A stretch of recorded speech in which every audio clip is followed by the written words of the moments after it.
Whether your beer is in a bottle, can, or glass, kick back and relax. It's better on draft.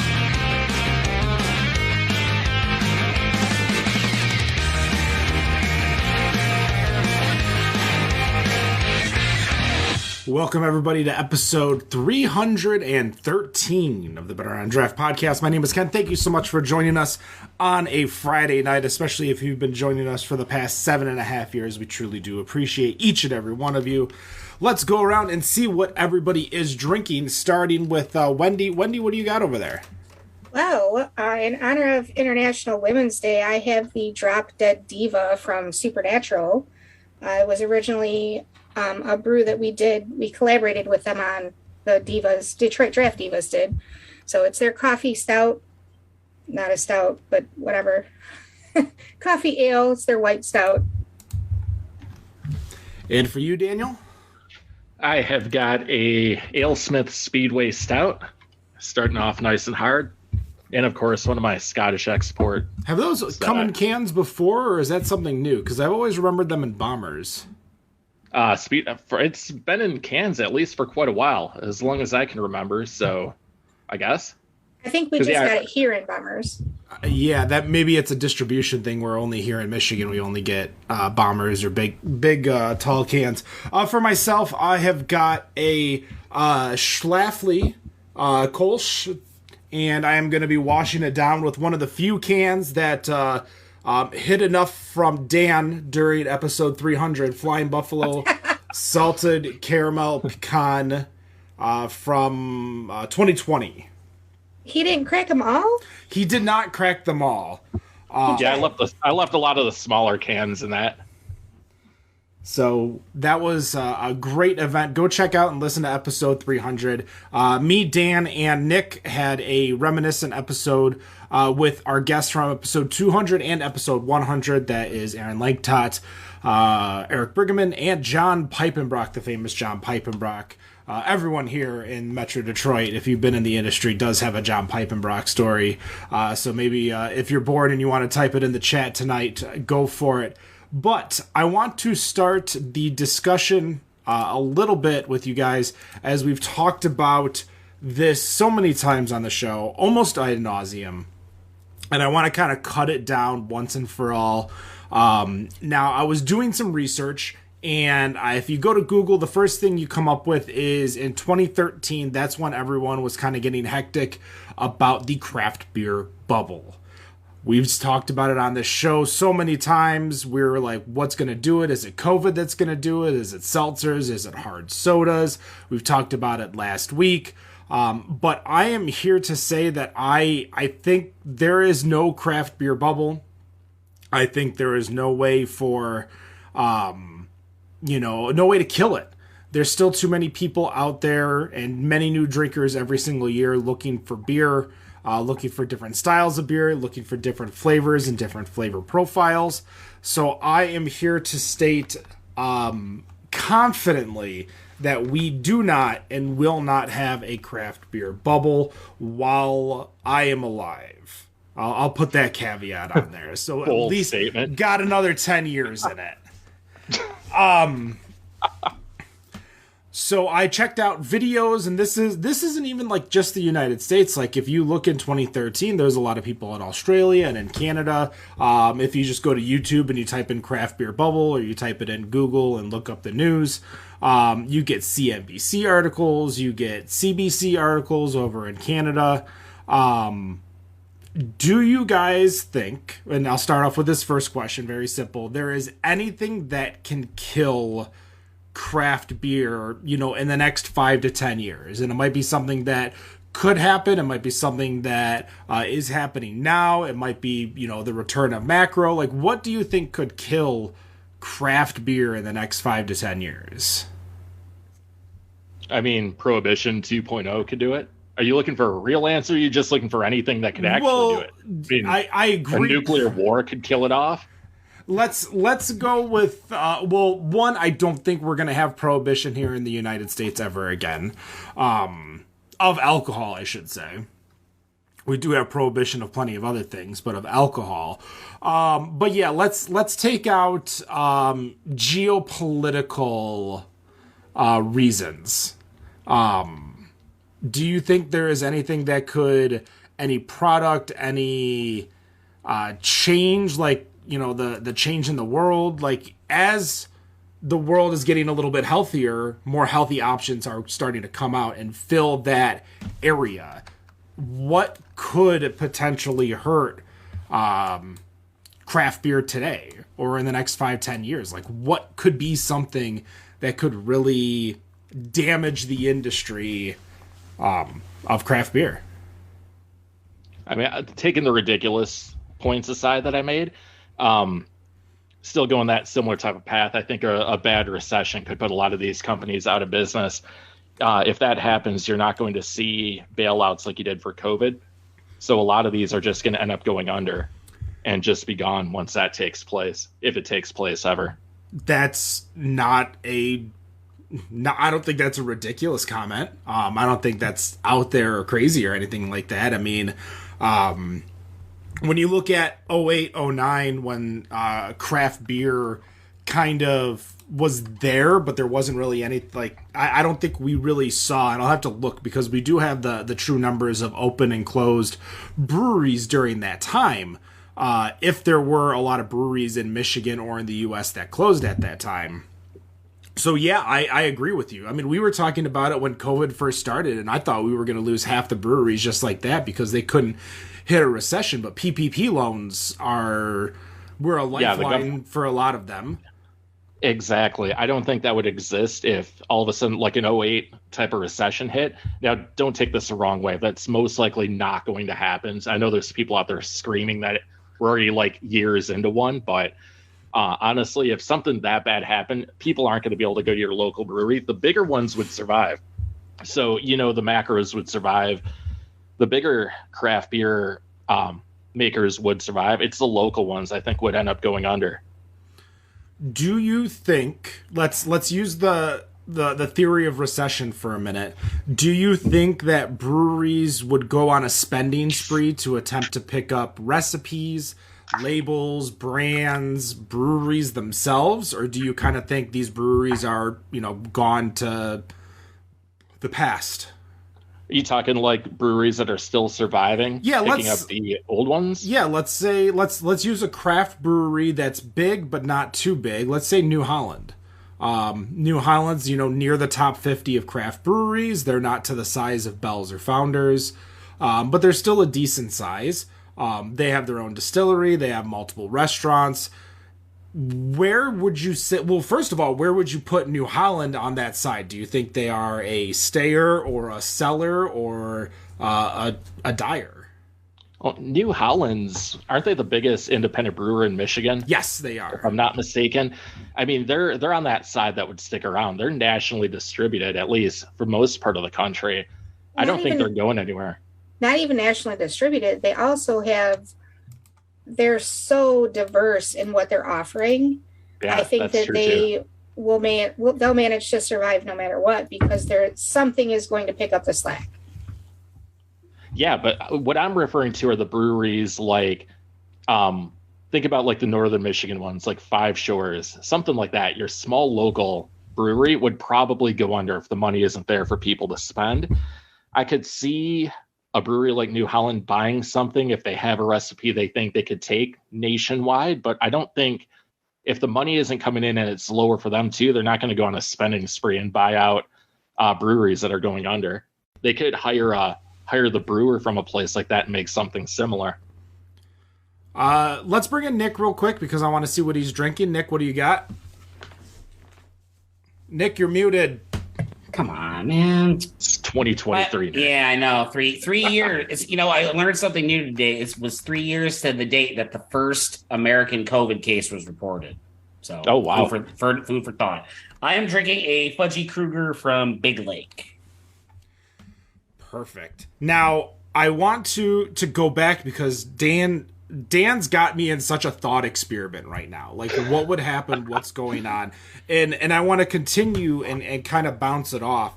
But first, so these breweries go under. Obviously, there's two big components. You have the hardware. So you have all of this brewing hardware across the U.S. and you have employees. So you have employees that either are, own recipes, whether it's their own, these are their own recipes. You have all of this, mash tuns and fermenters just sitting around. If these breweries were to close during a big recession, do you think there'd be a snapback as all of this equipment, storefront, and everything is readily available and probably on the cheap for someone who maybe wouldn't have gotten to be able to get into a brewery in 2023, but in 2028, we'll say, when the recession hits. We're not financial advisors, and I'm not saying there's a recession hitting in 2028, but this is just my thought experiment. Do you think there'd be a snapback, though? I think so. Everything's cyclical like that. So things, think about the mortgage industry. It's boom and bust. It goes up and down. Most industries are like that. So I think you'd see something similar where, once that recession tapers off, you would see more businesses, including breweries, coming back, not necessarily the old ones, but new ones opening up in their place.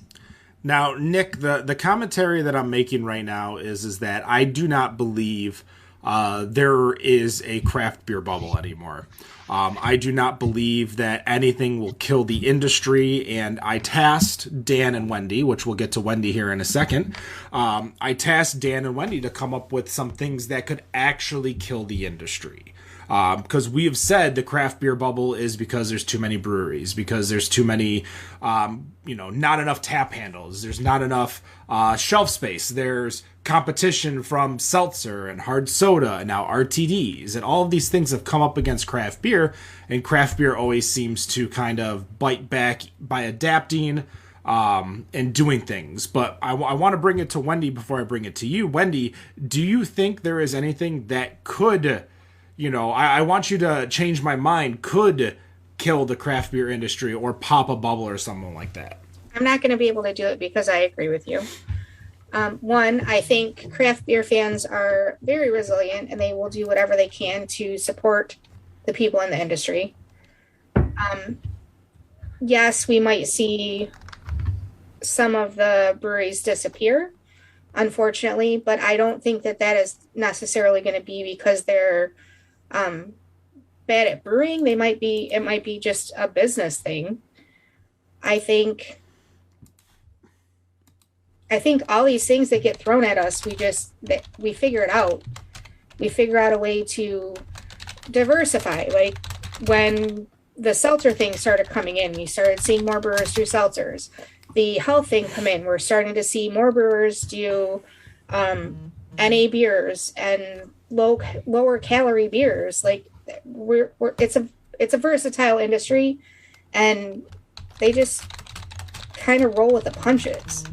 So I don't think that bubble is ever going to disappear. We might start to see other breweries start to go away, but I think in the long run, we'll also have breweries that pop up when those go away. I mean, look at how many we saw that opened during COVID.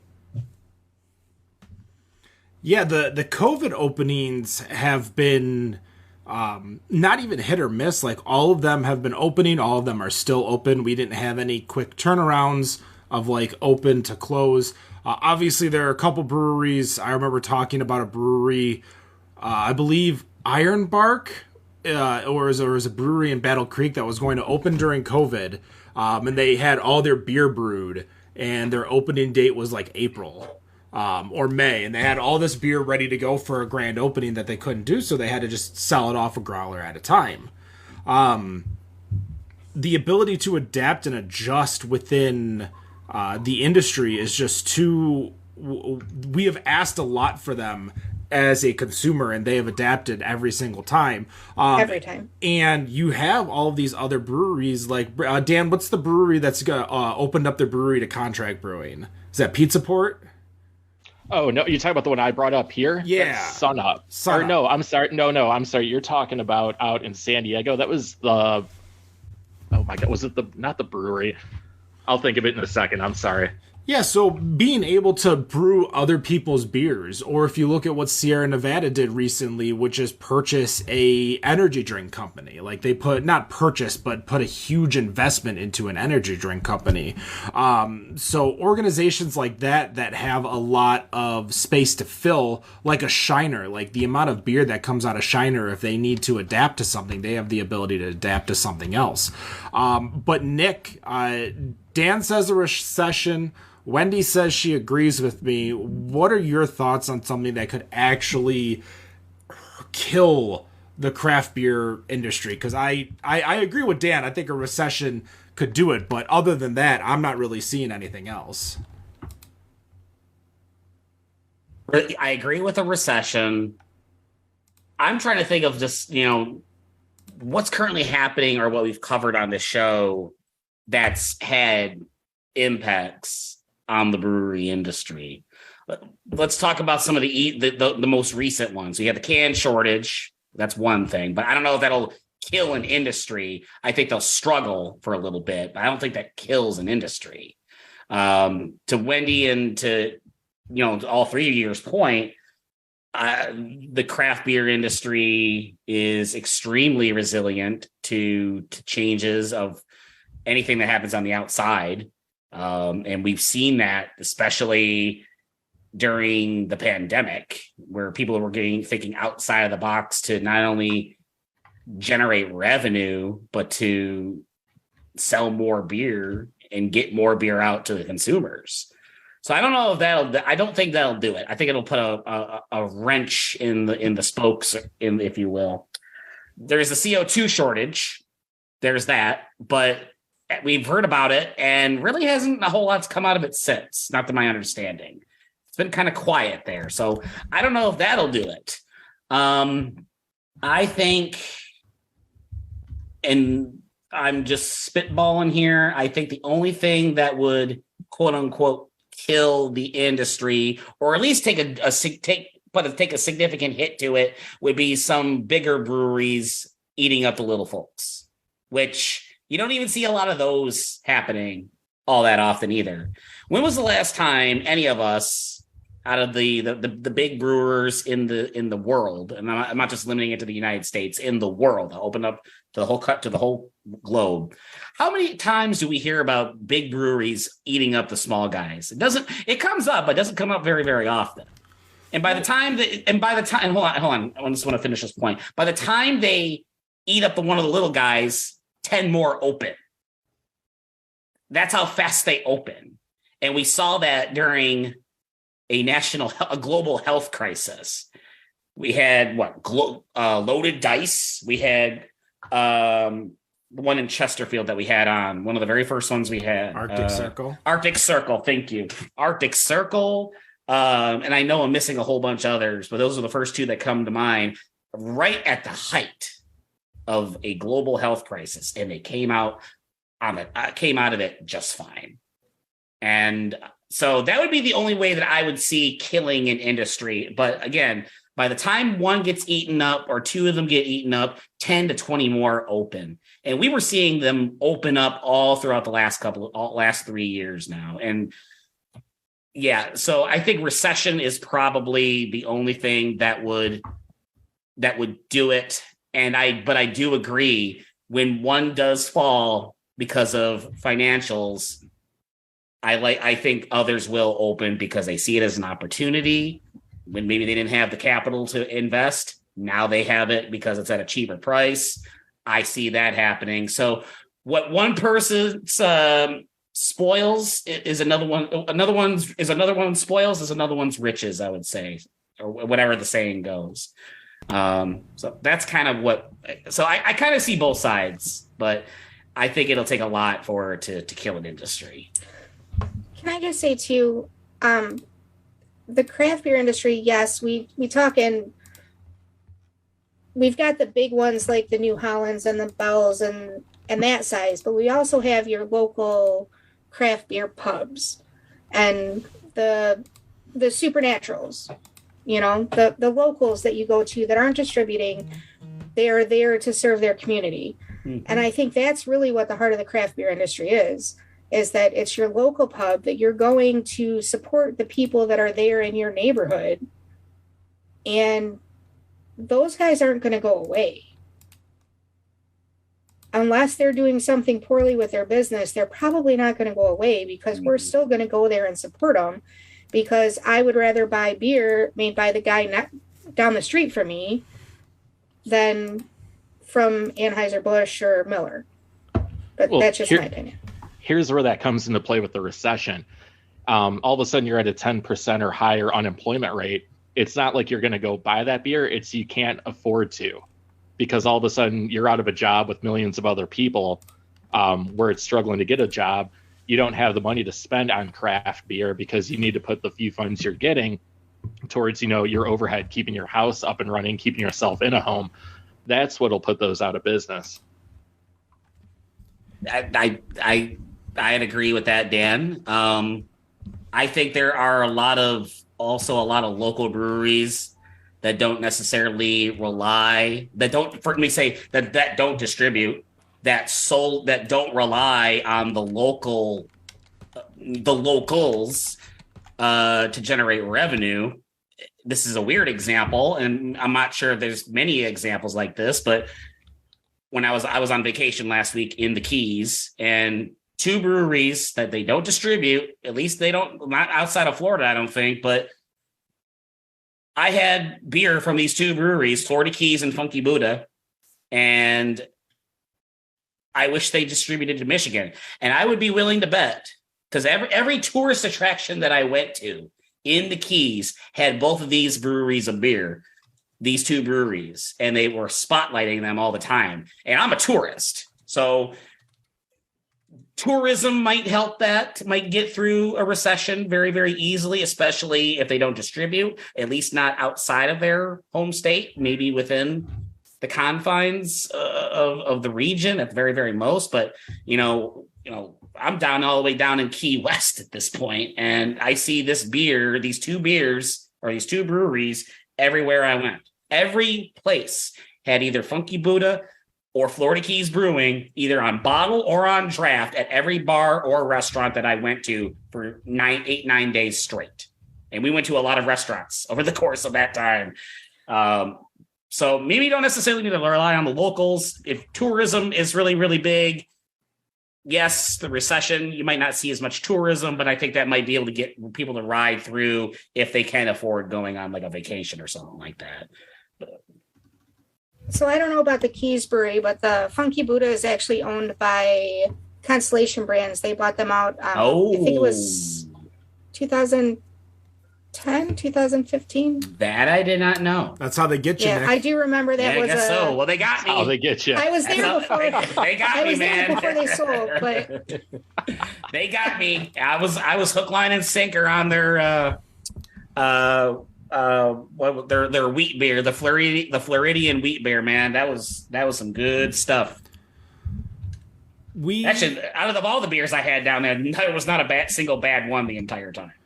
If I'm not mistaken, however, during COVID or right before COVID through now, like the founders deal went to, everything except for the 10% for the two owners. Bell's went to Lion, Atwater went to Molson Coors. So those three things happened during COVID to where I don't know if, we know why Bell's sold, because Larry was ready to retire, which is perfectly fine. We kind of can guess why Founders sold. We can throw out theories of, they were already down 30%, might as well get the rest. For Atwater, it's almost like Mark wanted to get out of Atwater anyways, so the Molson Coors buyout was perfectly ready to go because he's already on market for a CBD seltzer, I think.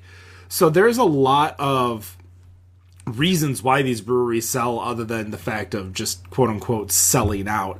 But with regard to the craft beer bubble, as we kind of wrap this up with a nice bow, I agree with Dan, but I don't even think a recession can take out something like this, because we had the CO2 shortage. We had so many products coming from Europe that couldn't get to the United States, albeit hops, be it grain or something like that we couldn't get to make specific beers. So we had issues there. The can shortage, all of that kind of happened all at once. And it was almost like a perfect storm to give them the opportunity to burst. But I think that we'll still see, just like any phase of the restaurant industry, whether it's coffee, pizza, fine dining, breweries are going to open, breweries are going to fail.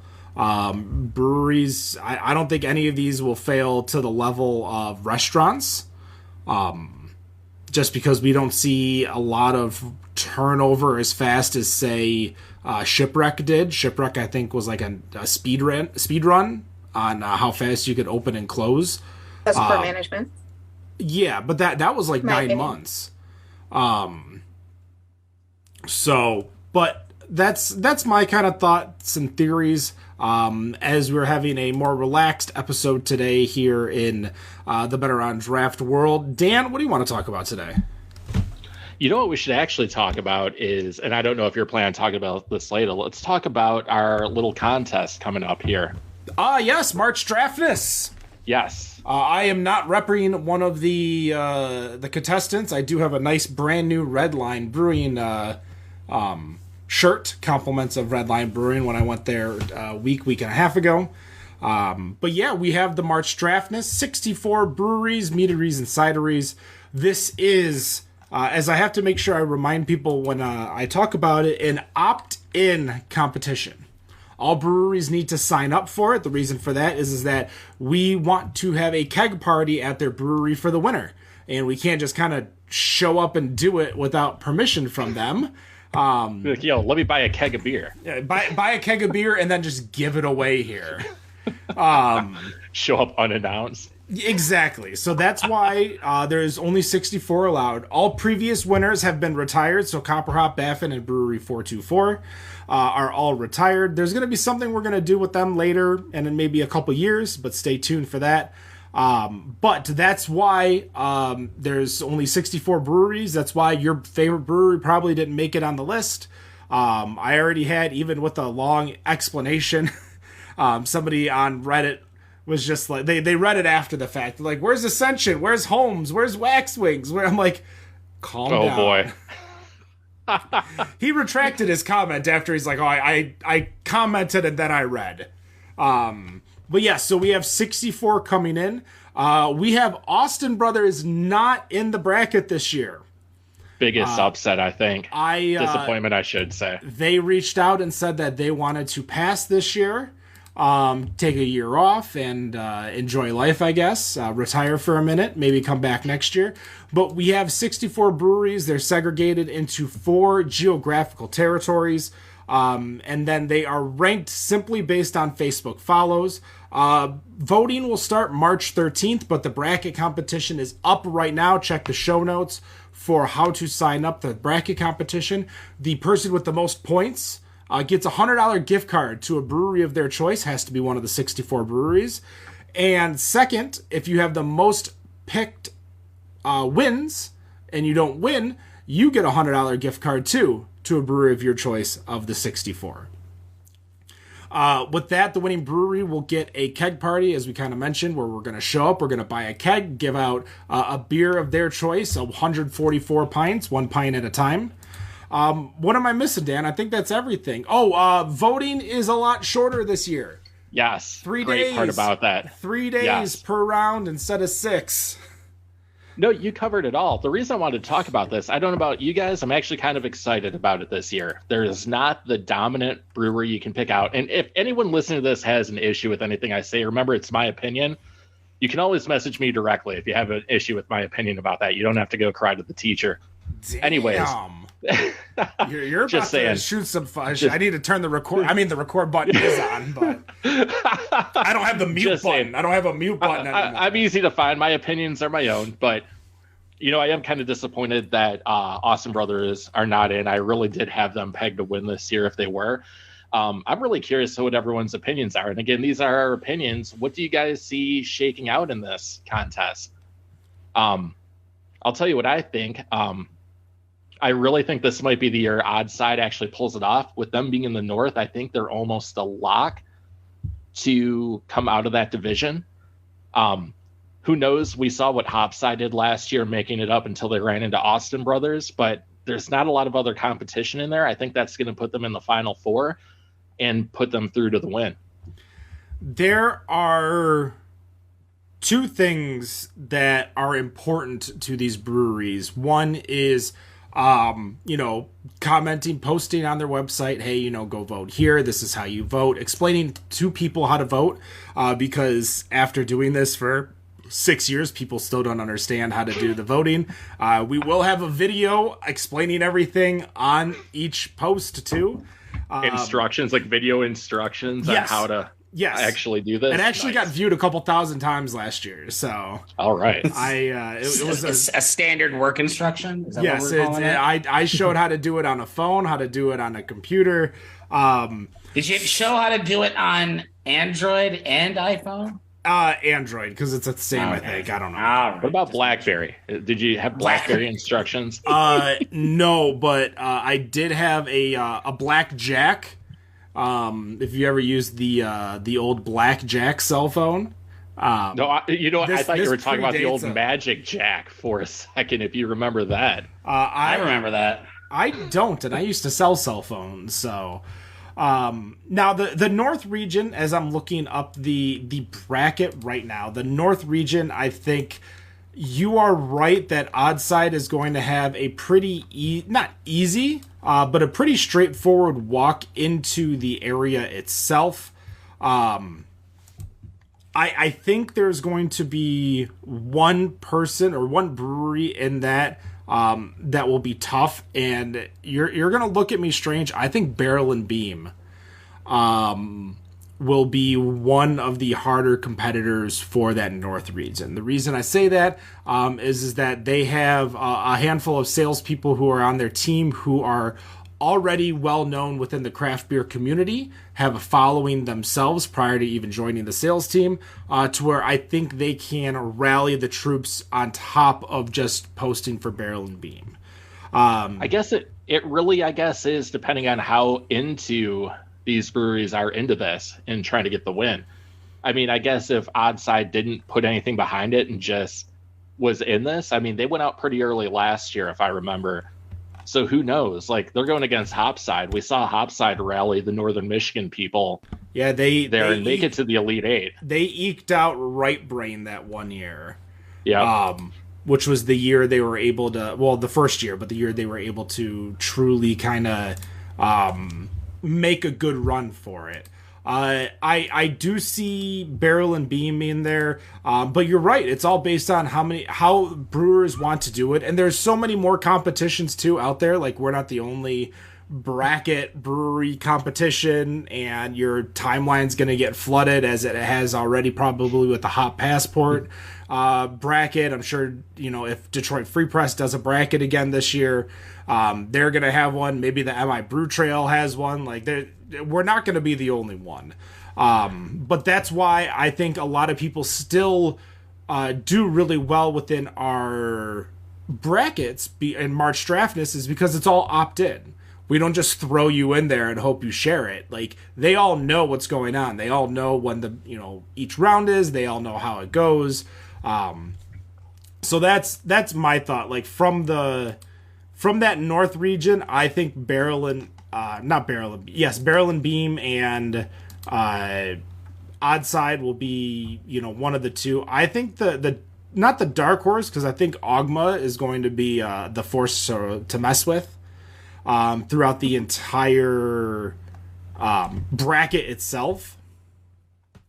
But my Oh, go on. I didn't look at the breakdown, so I don't know, because Ogma, I think, is going to come out of that Southwest. I think that's the one they're in, unless I'm looking at it. For people who are looking at this, they're listening to this, is there a place that they can go to look at all of those brackets, not on the Facebook? If you go to our Instagram page, you'll see all of the first round and each individual territory's first round, so you'll be able to see what they're up against on our Instagram, on our Facebook, on our Twitter. That's all at Better on Draft, as well as if you go to our challenge site, if you want to do the bracket prediction, that's going to be in the show notes below, but that's challenge, CHALLONGE.com/March Draftness 2023. And you'll be able to get our bracket, fill it out for a chance to win. So that's where you're able to see all of this. I think Ogma is going to be the force to mess with, especially in that top bracket where, you know, the 32 breweries are. I think in the bottom 32, like, I see a finals of probably, honestly, I think it's going to be Ogma versus Oddside.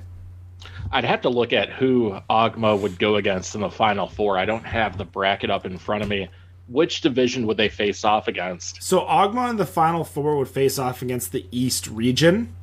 So the Detroit area, yeah, the east side of Detroit, and the I call it like the I-75 area because it's kind of got like Detroit up to I-75 to Flint, Redwood, Tenacity is up in there. The one that'll really, you know, that could actually put a damper in all that, you know, if B Nectar's behind this, I think they have a good shot of knocking off Ogma if they meet up in the Final Four. Speaking of which, B Nectar will be on our show on May the 5th, Cinco de Mayo, to chat about their new beer program since they purchased the WAB beer brewing hardware. That's the word I was looking for. The dark horse in that Eastern one, too, I don't know how much he's getting behind it, but if Unexpected puts something behind this, if it's based off of beer, the guy makes the best stouts in the country, or some of the best stouts in the country. Definitely deserves to be up there. Again, though, it's going to come into I feel like the finals of the East bracket is going to be Arctic Circle versus Loaded Dice. Wow. And they're going to be the ones with the social media presence, most likely, to pull it off. That's what it takes. As Wendy says, that's what it takes. And they are both on their game when it comes to social media, between both personal and business pages. Both of them, they have a lot of fun with it, too. So that could be one of those brackets. Like, if it gets to the finals, we could easily see, like, a multi-thousand vote total just for those two going after each other, and they'll probably have side bets going on too between those two. But that would make it a lot of fun. I see Loaded Dice getting out of that bracket personally, as the winners. Yeah, as the Final Four. To the final four. They'll load up against Ogma.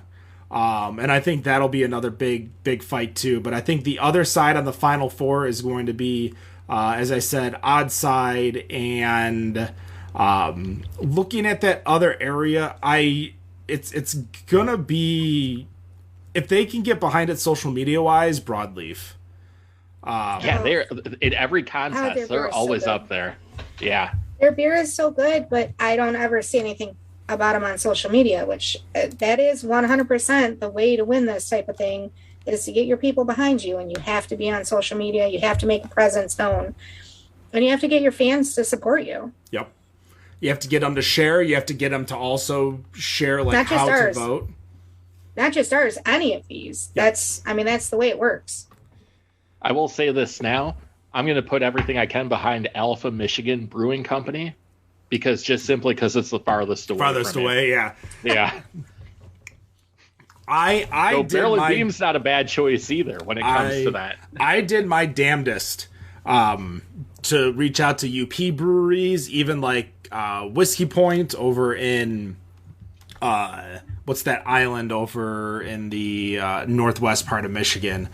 I reached out Isle to Royal? Great Turtle over on Mackinac Island. Like, I was like, let's get some UP visibility up here instead of just being so heavy. Because like the north of our category has like Oddside in it. Like, Oddside's in the north.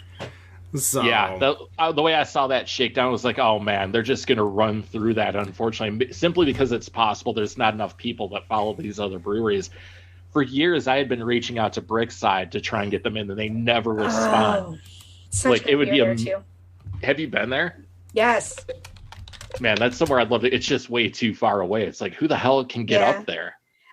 For a Michigan Brewers Guild fall beer festival in the UP, I went and hit every brewery that was open in the UP at the time. There's like 4 open now, and like 3 of them have closed. But yeah, that was damn good beer.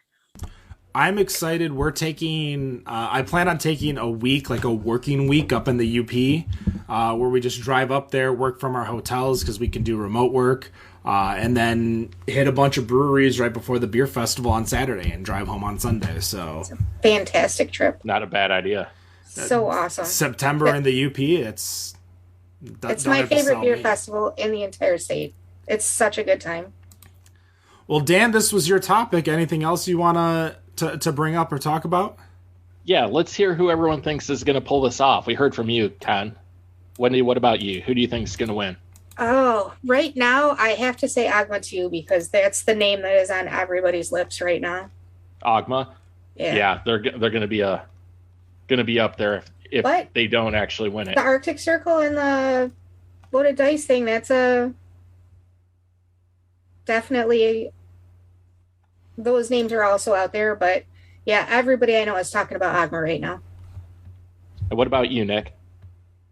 I'm gonna name 2 that I think have the chances. These are probably bold ass predictions, if anything. I'm gonna say either Downey. Downey seems to have a really good social media following, and they've always seemed to be very, very consistent. And I'm going to throw out Loaded Dice Brewing. All right. I think that both of those breweries have a very, very strong social media following. I think they both can push it. I see, Loaded Dice is constantly pushing Manchester United matches. Heck, if you get the people, just those people right there, that's probably close to 100, 200 upvotes right there for Loaded Dice without even tapping to the rest of their regulars, just by getting their Manchester United fans to go and vote. That'll be interesting. I'm pretty excited about it.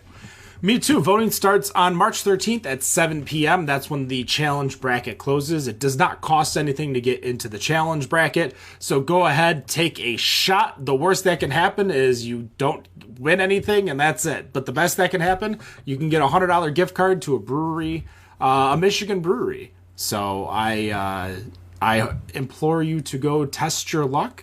Wendy, what did you want to talk about today? Well, I'm just curious because I actually have the opportunity to hit one of my bucket list breweries next week. I am going to finally make the trip to Toppling Goliath. It's only 9 hours by car, and I'm going to be in the area, so why not? Only 9 hours. Only 9 hours by car. But I am going to go to Decorah and go to all the different breweries there. So I'm just wondering... I know that some of us like to travel and we've gone to a bunch of different places lately, but what are one of the bucket list breweries that you've been to? One, either that you really want to go to still, or 2, that you have been to and it was either amazing or not. Well, let's not throw any mud on anywhere. So That's true. We'll go with the places. place sucks. So I've got one that I think a lot of people would put a stamp of second on it. I want to go to the Coors facility over in Golden, Colorado. And the Coors facility? Yeah. Go check out the huge Coors facility. I'm there to see the production, not necessarily the beer itself. Like I want to see. Kind of like the brewery tour we got at Shiner. Shiner makes great beer, but what was awesome was that tour that we were on, where we kind of got to see the history of Shiner, and we got to see all the neat things that they do to make Shiner beer and distro Shiner beer to the to the whole United States. So Golden, Colorado, Coors facility for sure. the other bucket list or something that I want to go see, and that's because I've never had the actual chance to go brewery hopping in Florida, but I want to go to Funky Buddha to get my I'm so excited, I'm so scared bottles from the people who make it.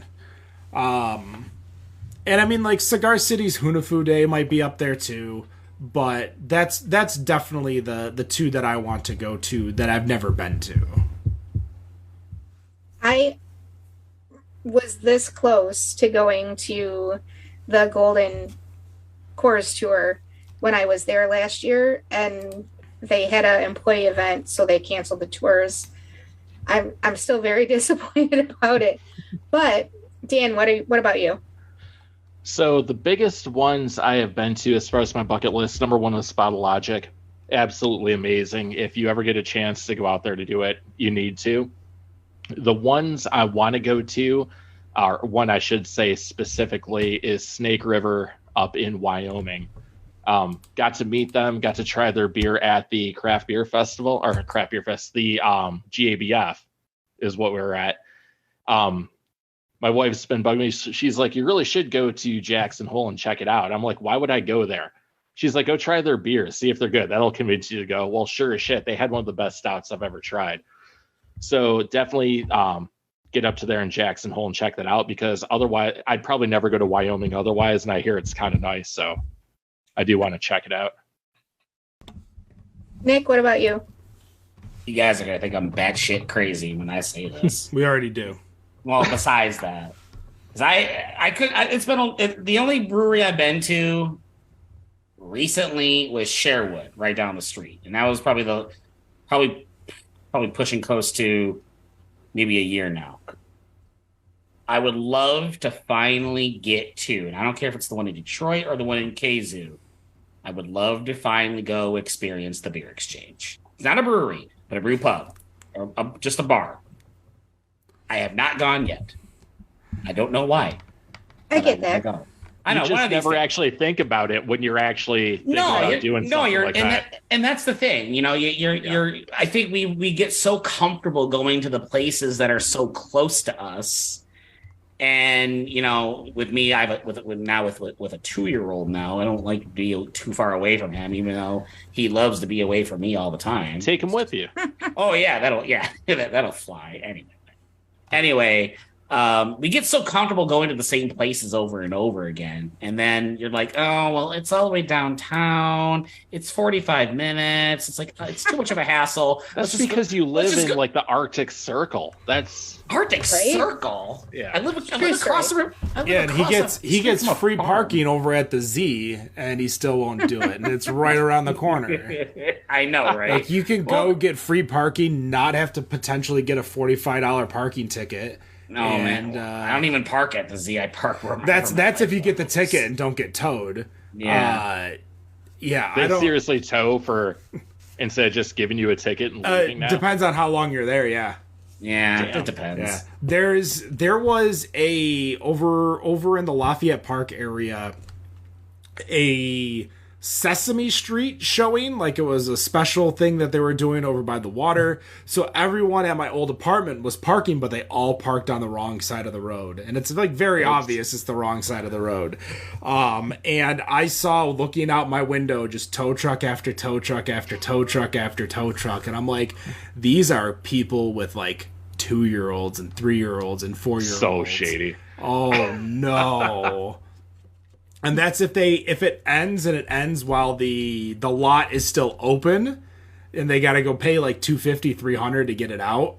Like, oh, I felt so bad for those people. But it's a bad day. I drove up and they were already parked there, and I'm like, oh, there's nothing I could do to tell them to not park there anymore. They were like, you know what? If it happens, it happens. But then they're all pissed off when it does happen. Yeah, that's basically everyone that goes to Wayne State and parks at Uni Foods. Yeah, I remember those. I personally have never done it, but I've seen a lot of people park there. And I worked at Uni Foods a few times because they used to have a Flagstar Bank inside there, and yeah, Oh yeah, I remember that. Yeah. The amount of people, like, they're ready to tow you if you go park over there. Mm-hmm. So that's why it's always best to go get your produce there, and then go to class. Make sure it's in the wintertime, of course, because that way it stays cold. Mm-hmm. But I didn't have that problem. Nick, did you have? Oh, go on, Wendy. Oh no, I was just gonna say. So, I have just a couple. I have a very long list of bucket list breweries to go to. You have a list of bucket lists. I have a list of bucket lists. It's a plethora of lists. There's a very long list of breweries that I would like to go to, but so I am hitting Toppling Goliath next week, and Trogs and Russian River, I think, are the two at the top of my list. Besides that. Russian River out of all choices. Give a little shout out to Toppling Goliath, by the way, because they're setting you up with a tour, I think. Yeah. Yep. They're going to hook me up. Eric was on our show.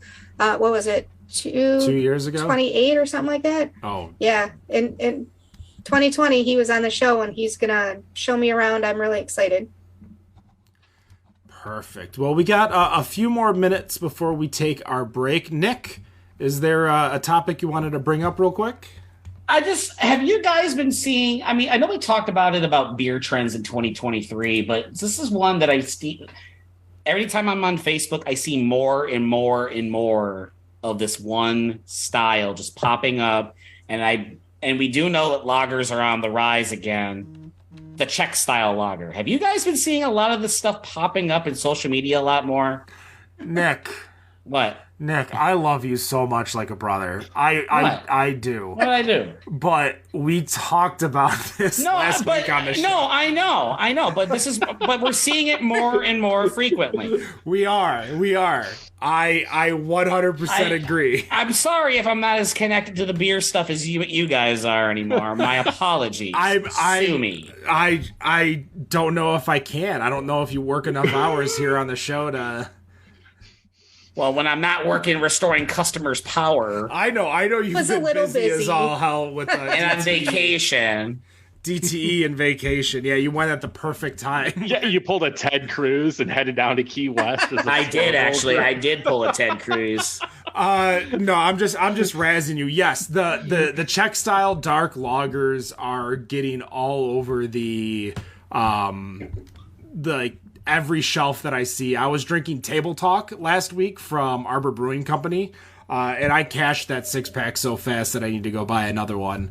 But yeah, those dark lagers are so good. We saw it. I think I want to say I saw it like begin when Brew Detroit did theirs, where they did a Cerveza Del Rey, but it was Del Rey. I don't remember. Oscula or whatever, Oscura. I don't speak Spanish. Oscura. So yeah, that when they did it, that's when I kind of like started to see the trend. But yeah, I love those dark lagers, those Czech style lagers. Dan, I think you're a fan of those too, aren't you? Yeah, I remember.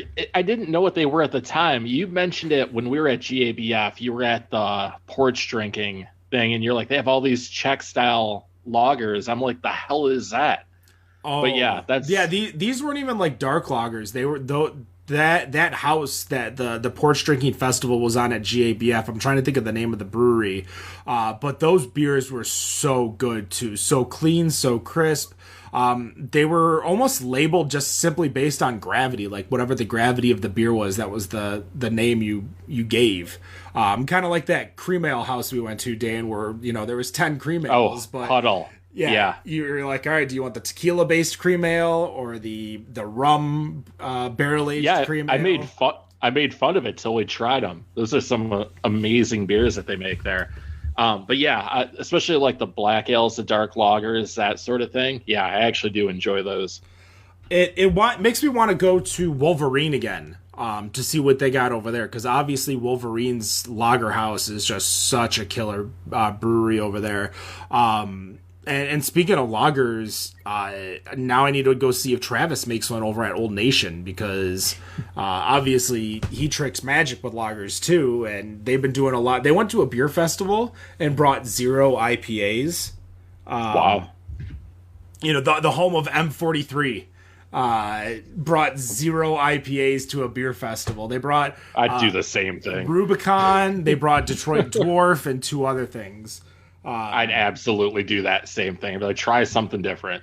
Old Nation does have a Czech lager called the Dark Czech Lager. I will have to talk to Jonathan Cole and see if I can get a couple cans or a couple growlers here, or maybe even a keg. That brown ale from Wax Wings that I was waxing poetic last week, I texted the owner and brewer, and I'm like, do you have a keg of this? Because I'll go pick it up right now. Like, I will go drive to Kalamazoo and pick this up. He said no, but the next time that he brews it, he will brew it with me in mind to make sure he puts a keg aside for me. Nice.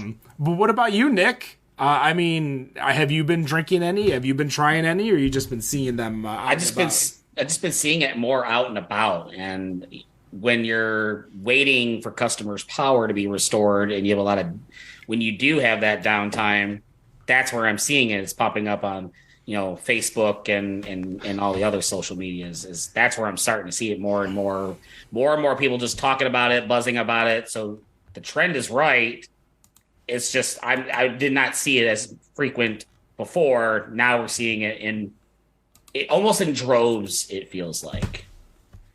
I don't know. Maybe I'm in the different groups that you guys are. I don't know. Maybe it'll finally overtake IPAs. I'd be all right with that. I think I would be okay with that too.